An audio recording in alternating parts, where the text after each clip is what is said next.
자, 여러분 안녕하세요. 오늘은요, 한 평범한 인물의 정말 비극적인 삶을 통해서 거대한 역사의 소용돌이를 한번 들여다보는 시간을 가질 거예요. 바로 홍세태 선생이 기록한 김영철전을 함께 살펴보겠습니다. 이 작품을 제대로 이해하려면 작가가 도대체 왜 이 글을 썼는지 아는 게 아주 중요해요. 이건 그냥 재미로 지어낸 이야기가 아니거든요. 김영철이라는 한 사람의 너무나도 억울하고 기구했던 삶을 우리 같은 후세 사람들이 절대로 잊지 않도록 기록으로 남긴 겁니다. 자, 이 마음을 기억하면서 이야기를 따라가 봅시다. 오늘 우린 김영철의 인생을 시간 순서에 따라서 한번 차근차근 따라가 볼 거예요. 이렇게 5단계를 통해서 한 개인이 거대한 역사 앞에서 얼마나 무력했고 또 동시에 얼마나 강인했는지 함께 느껴보겠습니다. 자, 첫 번째 장입니다. 먼저 주인공 김영철이 어떤 사람이었고 또 그가 살았던 시대는 과연 어떤 모습이었는지부터 살펴볼게요. 이걸 알아야만 그의 삶이 왜 그렇게까지 고달팠는지 우리가 더 깊이 이해할 수 있거든요.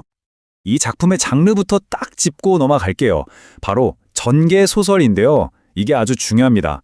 왜냐하면 이건 초능력을 가진 영웅의 판타지 소설이 아니라 김영철이라는 실존 인물의 삶을 그대로 기록한 이야기이기 때문이에요. 다시 말해서 이 이야기에 나오는 그 모든 고통은 누군가가 실제로 겪었던 아주 현실적인 아픔이라는 거죠. 김영철이 살았던 시대가 바로 이런 모습이었습니다. 이 연표를 한번 보세요. 임진왜란이 끝난 지 얼마 되지도 않았는데 저 북쪽에서는 후금, 그러니까 훗날의 청나라가 엄청나게 힘을 키우면서 명나라를 위협하고 있었죠. 말 그대로 전쟁의 소용돌이가 끊임없이 몰아치던 시대, 바로 그 한가운데에 김영철이 있었습니다. 자, 이제 본격적으로 김영철의 기구한 운명이 시작됩니다. 19살의 평범했던 청년 김영철은요, 자신의 의지와는 전혀 상관없이 이 거대한 전쟁에 휘말리게 돼요. 16, 19년 명나라가 후금을 공격하면서 조선에 군대를 보내달라고 요청해요. 임진왜란 때 도움을 받은 게 있으니까 이걸 거절할 수가 없었죠. 이때 겨우 19살이었던 김영철도 군인으로 끌려가게 됩니다. 떠나는 손자에게 할아버지는 우리 집안의 대를 이어야 하니 제발 꼭 살아 돌아오라고 신신당부를 하죠. 하지만 이 사르흐 전투에서 조선과 명나라 연합군은 정말 처참하게 패배하고 맙니다. 후금은 포로 중에서 딱 봐도 옷이 좁거나 뭔가 지위가 높아 보이는 양반이나 장교들을 골라내서 모조리 죽여버립니다. 왜냐하면 나중에 반란을 일으킬까봐 두려웠던 거죠. 함께 참전했던 김영철의 작은 할아버지도 바로 이때 목숨을 잃습니다. 김영철은 슬퍼할 겨를도 없이 후금의 장수 아라나의 노비가 되면서 간신히 목숨만 건지게 돼요. 김영철의 목숨을 살려준 건 바로 아라나 장수의 이 한마디였습니다. 이유가 뭐였냐면 죽은 자기 동생과 얼굴이 닮았다는 거였어요. 이렇게 시작된 적장 아라나와의 정말 기묘한 인연이 그의 남은 인생을 계속해서 뒤흔들게 됩니다. 하지만 영철은 단 한순간도 고향을 잊지 못했어요. 그는 끊임없이 탈출을 시도합니다.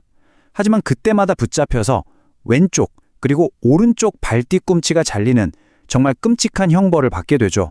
이제 한 번만 더 탈출하다 잡히면 그냥 목숨이 끝장나는 상황에 처하게 된 겁니다. 아라나는 죽은 동생을 닮은 영철을 꽤 아꼈던 것 같아요. 또 일도 잘하는 노비였으니까 놓치고 싶지 않았겠죠. 그래서 아예 영철의 발을 묶어둘 생각으로 자신의 제수씨, 그러니까 죽은 동생의 아내와 강제로 결혼을 시켜버립니다.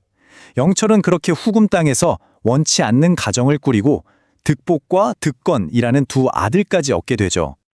후금에서 아내와 자식을 얻었지만 그의 마음은 여전히 조선 땅에 있는 가족을 향하고 있었습니다. 그의 집념은 절대 꺾이지 않았죠. 결국 김영철은 또 다른 선택을 합니다. 후금에 남겨질 아내와 두 아들을 뒤로 한 채 명나라 출신 포로였던 전윤영과 함께 탈출을 감행하죠.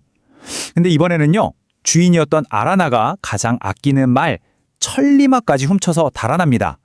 명나라를 거쳐 조선으로 돌아가기 위한 정말 목숨을 건 여정이 다시 시작된 겁니다. 하지만 조선으로 돌아가는 길, 이게 정말 멀고도 험했습니다. 명나라 등주에 도착하긴 했는데 여기서 발이 묶여서 무려 6년이라는 세월을 보내게 되죠. 그동안 함께 탈출한 전윤현의 누이와 또다시 결혼해서 득달과 득길이라는 두 아들을 더 얻습니다. 후금에 이어서 명나라에도 가족이 생긴 거죠. 그의 삶은 점점 더 복잡하게 얽혀 들어갑니다. 타국을 떠돈 지 무려 13년. 그는 우연히 조선에서 온 사신단 중에 고향 친구를 만납니다. 그런데 친구에게서 정말 청천벽력 같은 소식을 듣죠. 아버지는 이미 돌아가셨고 남은 가족들은 뿔뿔이 흩어져서 아주 비참하게 살고 있다는 거였어요. 결국 그는 명나라의 가족에게는 아무 말도 없이 몰래 배 판자 밑에 숨어서 13년 만에 그토록 그리던 고향 땅을 밟게 됩니다. 13년 만에 돌아온 고향. 이제 정말 행복만 남았을까요? 안타깝게도 아니었습니다. 그를 기다린 것은 따뜻한 위로가 아니라 오히려 더 혹독한 시련이었죠. 돌아온 기쁨도 정말 잠시였어요. 이번엔 병자호란이 터집니다. 김영철은 후금, 즉 청나라 말과 명나라 말을 모두 할 줄 안다는 그 이유 하나 때문에 또다시 통역관으로 전쟁터에 끌려가요. 그리고 그곳에서 그는 정말 다시는 만나고 싶지 않았을 과거의 인연과 정면으로 마주하게 됩니다. 자, 여러분, 이 장면이 이 작품에서 가장 중요한 부분 중 하나예요. 한번 비교해 보세요. 적장 아라나는 자신을 배신한 영철을 향해서 인간적인 분노와 배신감을 막 쏟아냅니다. 그런데 아군인 조선 장수 유림은 어떤가요? 위기에 빠진 영철을 구해주긴 했지만 그 몸값을 영철 개인의 빚으로 떠넘겨버리죠. 나라를 위해 일하다 생긴 문제인데도 말입니다. 여러분이 영철이라면 과연 누가 더 원망스러웠을까요? 김영철의 인생을 이렇게 표로 딱 정리해보면 그 비극이 더욱 선명해집니다. 그는 65년이라는 평생을 나라를 위해 봉사했고 4번의 큰 전투에 참전했으며 13년간 타국에서 포로로 고생했습니다. 하지만 그에게 돌아온 보상은 아무것도 없었습니다. 오히려 나라를 위해 일하다가 생긴 빚만 떠안게 되었죠. 그렇다면 작가 홍세태는 이 기구한 삶을 통해 우리에게 대체 무엇을 말하고 싶었던 걸까요? 마지막으로 이 작품의 의미를 정리하면서 오늘 내용을 마무리해 보겠습니다. 자, 첫 번째 문제입니다. 아라나가 영철에게 엄청나게 분노했던 3가지 죄가 무엇이었는지 혹시 기억나나요? 그렇죠. 첫째, 목숨을 구해준 은혜를 배신하고 도망친 것. 둘째, 명나라 사람과 짜고 자기를 속인 것.